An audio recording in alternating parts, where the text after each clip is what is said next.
keynote speaker. Dewan, please come up. Thank you. I need the clicker here. Let's see how this thing works. Okay, cool. So when I put this slide deck together, I just want to give you a bit of context here. I know it's been a fire hose today of information, and I really put together a slide deck that I wish that I had saw when I started my channel. So I'll just kind of give you that kind of context.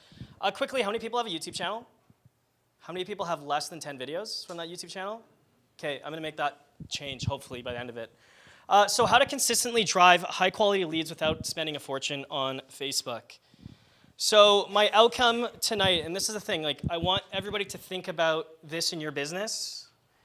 I'm going to use my business as a case study, but think about it how it applies to your business. So my exact strategy for finding endless amounts of traffic, the number one reason why your videos are not getting views, the power of buyer intent, and this is the stuff that they don't teach in courses for those people that have taken YouTube courses, the power of buyer intent. The exact strategy that I use to dominate my niche, so niche domination strategy, and an action plan for you guys to implement so tomorrow you can start driving traffic. So some quick context on me and my background. So over the last 3 years, I've accrued 1.1 million views on YouTube. Every month, 30,000 views come to my channel. Over 11 million minutes watched on my channel. 9,000 subscribers. I currently run a video SEO agency. But prior to that, and the way that I was making my income, and this is where I kind of want you guys to think about, I had Kindle books, ghostwritten, so about 125 on Amazon, and my core, income from the last couple of years was a software company that I grew to 1,000 members per month, 27 per month. So it was a pretty substantial business at the peak. I own a record label. I've got 2 Facebook groups, and over the past 3 years, multiple 6 figures in profit. Now, this was not because I was working hard, it was because I was working smart. Not a penny of that was paid advertising. That was just for me at home, shooting videos. So again, just here's my channel from the last 10 years. It's really not 10 years worth of video, it's more like 3 years, but again, 11 million minutes watched, 1.1 million views, and this is an important element here, 10 minutes watched. So the average person that comes to my channel will view for 10 minutes. Last 30 days, so 225,000 minutes watched, 30,000 views, and again, very similar. So it's very consistent. I have not filmed a video in 4 months. In 2016, I put out less than 10 videos. So food for thought. This is something that consistently drives me traffic. So my agency's accomplishments, I'll kind of just go through it quickly. These are our personal channels. These are not clients' channels.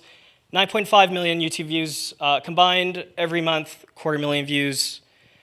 Every single day, 500 hours worth of our content gets watched.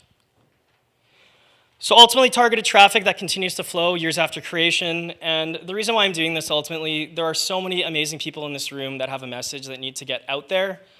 Use YouTube. Anybody can do this. You just have to commit to putting your message out there. I think YouTube is the best platform to do it. So just some context. This is not to brag. This is to show you it's real. And anybody can do this. This was from my house by myself. So I want you guys to start thinking about these videos as creating passive assets. They're not just videos.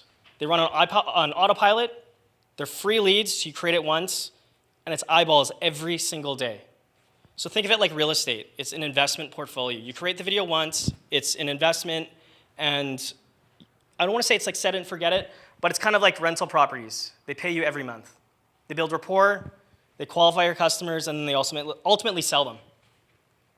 So like I said, literally multiple 6 figures with my software company. I had less than 10 videos in the marketplace, and it still continues to drive me leads. And anybody can replicate this process and ultimately become the authority within your niche. So if everybody can just get out a pen and paper, I want you to think about these questions, and this is kind of the core thing. Information's great, but if you're not going to kind of think about it within your own business, it's kind of useless. So seriously, everybody just write this down and just think about this. How many of you lost more than $2,000 running ads?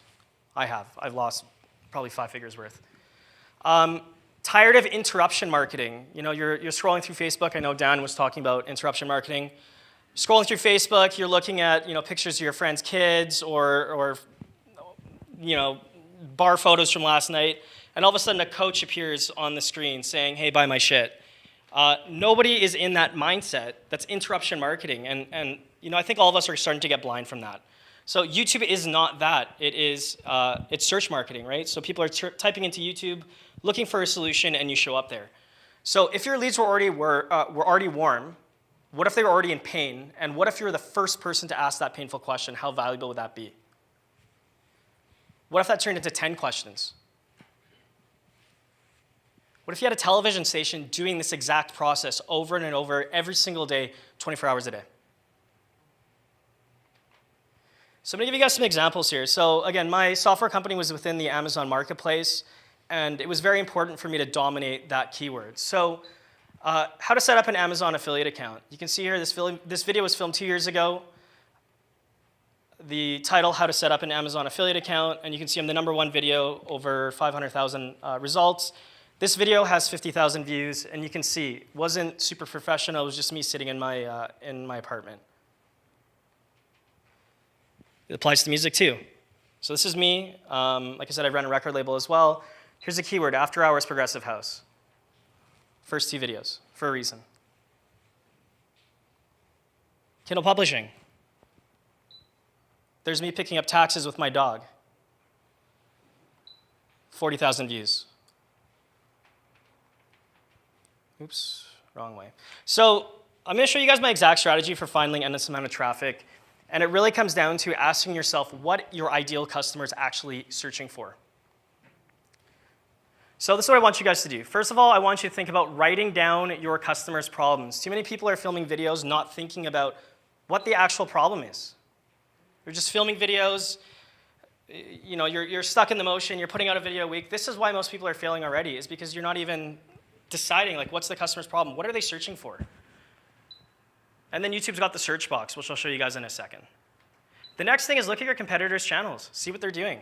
If they're already successful, why reinvent the wheel? Just do what they're doing. Figure out the same videos that they're doing and film a different variation of that video. A nice kind of metric is if the top 3 videos have 1,000 views, you're kind of in the ballpark of a good video. So, you know, you type in, as an example, I don't know, Vancouver photographer, which we'll go into in a second. If the first 3 videos have 1,000 views, okay, that's a place where there's already traffic. It's not a matter of reinventing traffic, it's just putting your videos where the traffic already is. A nice pro tip, look for smaller channels with huge view count. So then you know that it's not their subscribers. So, you know, if we're seeing a video that's got 100,000 views, but they have 1 million subscribers, yeah, it's kind of hard and competitive. But if you're seeing a small channel that might have 500 or 800 subscribers, but they've got a 100,000 view video, you better believe that it's going to be a pretty popular topic, and you've got a good chance of doing a very similar thing. Next thing is create variations of the same video. Just because you film a video about Vancouver photography doesn't mean you can't film another one, and another one, and another one. Dominate the first page with 10 videos of the same thing: Vancouver photographer, Vancouver photography lessons, Vancouver. You guys get the idea. Dominate that first page. Don't be afraid of creating variations of the exact same video. And make your title exactly the search term, which I'll show you guys in a second. So here's an example of me when I was thinking about dominating the Amazon platform. And you can see I typed in how to set up and then AM. Do you see how YouTube has given me all of these ideas? This is information that everybody should be writing down. These become core ideas for your content map. And again, this is one small thing.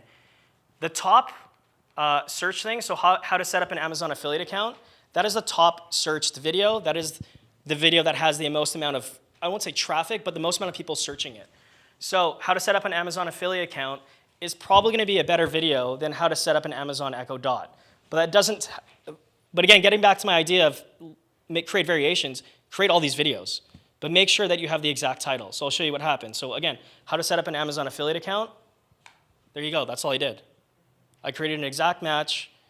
You see some of these other videos do not have an exact match here. That's why I've got the #1 video there. It's pretty simple. So the #1 reason why people fail to get traffic, and it's the idea of long tail versus short tail keywords. And I want to kind of give you guys an explanation here. So any photographers in the room other than, I guess, a photographer here? Okay, so we'll just use this as an analogy right now. So most people, when they start creating videos, they think of the word photography. It's very general, it's very competitive for you to rank for the word photography. Also thinking of buyer intent. If somebody's typing in photography, they're not ready to buy yet. Okay, photography class is a bit better, a little bit more specific. Now we know that somebody's looking for a class. Well, what happens when we add the word Vancouver? Now we're super specific. It's somebody in Vancouver looking for photography class. Vancouver photography class for beginners. Super specific, not a lot of competition. This is where you want to be. And if you can be super specific, then we could do like Yaletown photography class for beginners. Now, the more specific you get, the less traffic, but do you not think this is a super valuable keyword to own? If you're the #1 video for Vancouver photography class for beginners, they're ready to buy, and this is an easy way to generate leads. So let's use this example. We've already talked about this here. This last point here, photography class versus photography workshop, I'll kind of show you how YouTube suggests keywords. So I use the terminology photography class. This is how YouTube's actually telling me to change my keyword. So I do the same thing again, Vancouver photography. Do you notice class is not here? So the next closest keyword is Vancouver photography workshop. So now I've actually changed my keyword to workshop. If there's a photographer in the room right now, this is wide open. Do you notice there's nobody that has these exact keywords? Vancouver photography workshop. I can almost guarantee somebody with a brand new channel, if they create these search terms here, Vancouver photography workshop, they'll rank #1, #2, #3, probably. Imagine if you had 10 variations of this keyword, what would happen? Same thing applies for Vancouver photographer. There's not a single video here that has Vancouver photographer. How easy is that? Again, it's not rocket science, but it's thinking about what YouTube actually wants and then just putting it in here. So very easy for everybody to execute on this. Yeah, go ahead. So going back to the variations, right? We're adding small variations to the title of the video. Yep. The video content itself. Sorry, say that again in terms of the video content? Yeah, itself. Do you have any overlap at all? Yeah, it's fine because somebody that's looking for Vancouver photography workshop is maybe not looking for Vancouver street photography. And here's the thing, like, even if the video is kind of the same, if your goal is to warm that lead up to then have them apply for an application. Andre, we'll just use you as an example quickly because I think it's a little bit easy to explain. So Andre runs a trademark company, and so we were looking at search terms, and a search term came up for how to register a trademark in Canada. Pretty specific, right? Super specific. Well, what if he filmed a video then for how to register a logo trademark? After time, his goal is to get them to apply to see if there's a trademark search.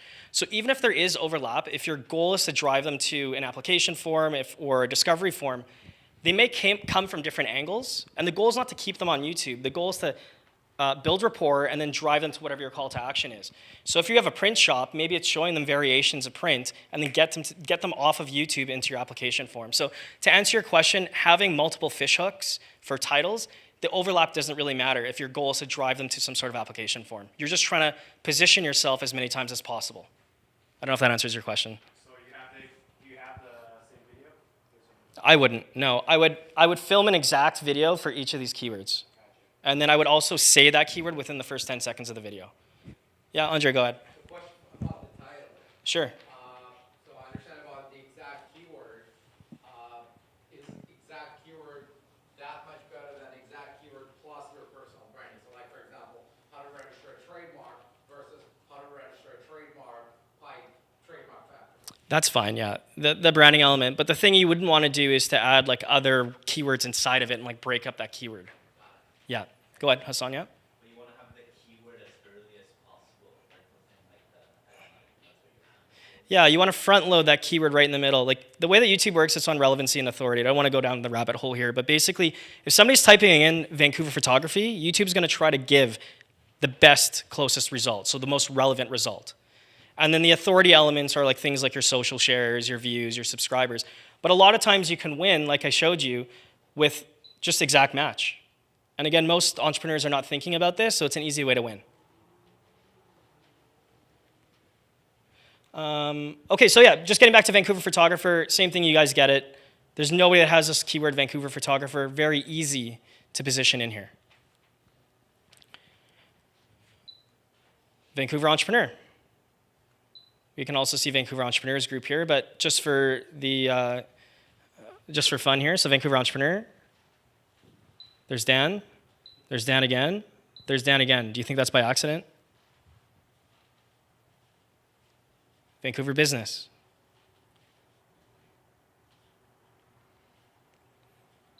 Launching an SEO agency.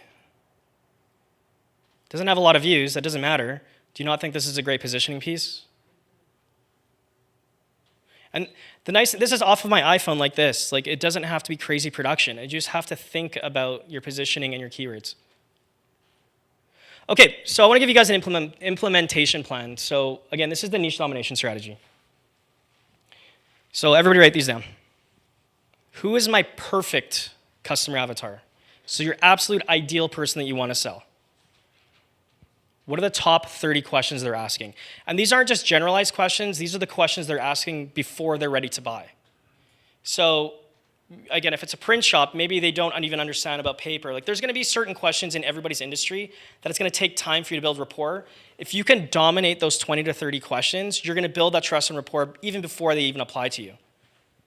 Who are the top competitors in your niche? And that's because you want to be able to model what your competitors are doing. There's no reason to reinvent the wheel.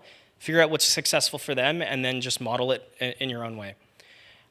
Same thing, so what are the top videos related to my service? And then what are the hot, high traffic keywords in my niche? So that all kind of comes into market research. If you do not know your competitors and you don't know what the hot videos are before you get started, you're going to do a ton of work for no reason. Again, just look at what's successful in the marketplace, model it, and do it better. Yeah, go ahead. Okay, so you've done this research, you found, your keywords. Yeah. And you create because I'm in services, Sure, what do you sell? I build membership sites, Okay. marketing funnels, that type Sure. of stuff. So let's say, for example, membership sites, right? I put Yeah. that in there. And do I create a video on how to create your own membership site? What is the content of the video? And how do you bring them back to... Are you selling to like thought leaders or like course creators? Is that what you're doing? Like, who's your avatar? Coaches, consultants, and experts that want to create a course Sure. and put it online, and they're needing help with the tech side of things.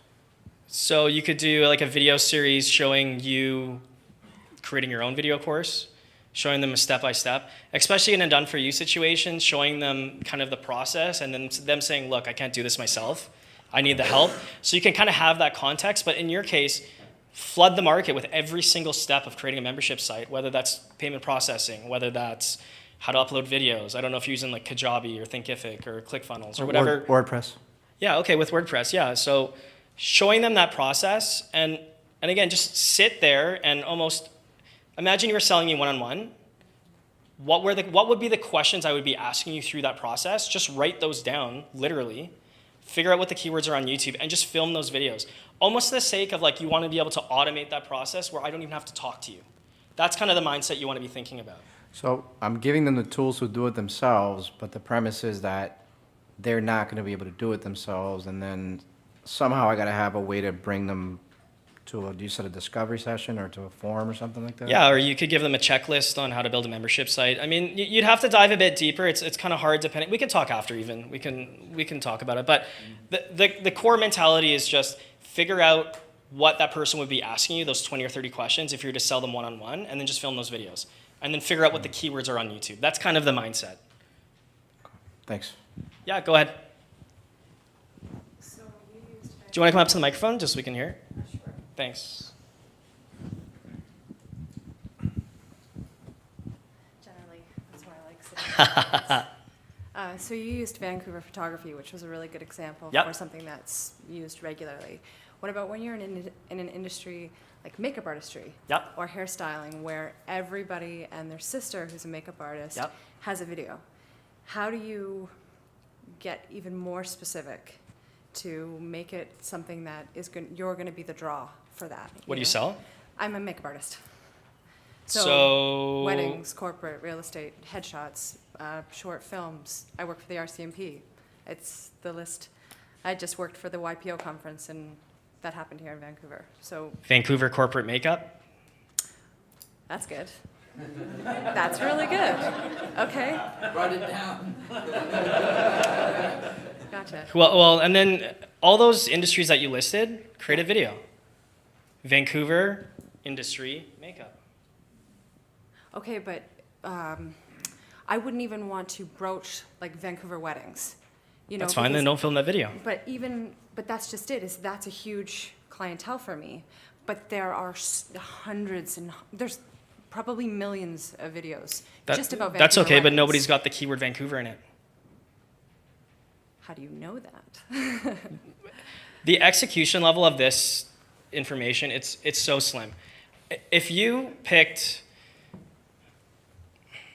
5 to 8 ideas, or let's say industries here, so film, let's say you don't want to do wedding. I like the corporate one because it's a little bit broader. Vancouver corporate makers. Yeah, just do corporate. Talking. Just go do the homework. Like this is what it comes down to. Just go see what your competitors are doing, and you'll find gaps.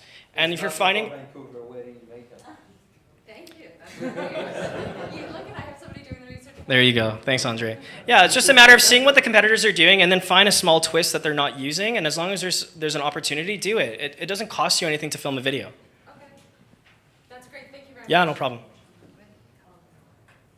Okay, so here's a content map. We talked a little bit about consistency. Do it once a month. Commit to 1 video a week. Pick long tail keywords with decent traffic. And if you commit now, that's 30 videos by the end of the year. And then just commit to owning the conversation in your niche. It doesn't have to be super broad. It can stay, again, it can stay in like Vancouver corporate for the rest of the year. And then you've got those assets. You can move on to whatever else you want next year. Your first videos are not going to be perfect. They won't be. My videos are still not super good. But consistency is all that matters. You can always film a new version of the video. And again, as long as you think of your channel as a portfolio of investments, you're not going to lose. But most importantly, create valuable content that your ideal customer would actually want to consume. It's not about creating videos for the sake of creating it. Put yourself in their shoes and create content that they would want to consume. And then just a little bit of fun here for leverage. So it took me about 30 minutes. And in that time, 3 hours worth of my content has been consumed. It's huge leverage. That's it. That's all I got.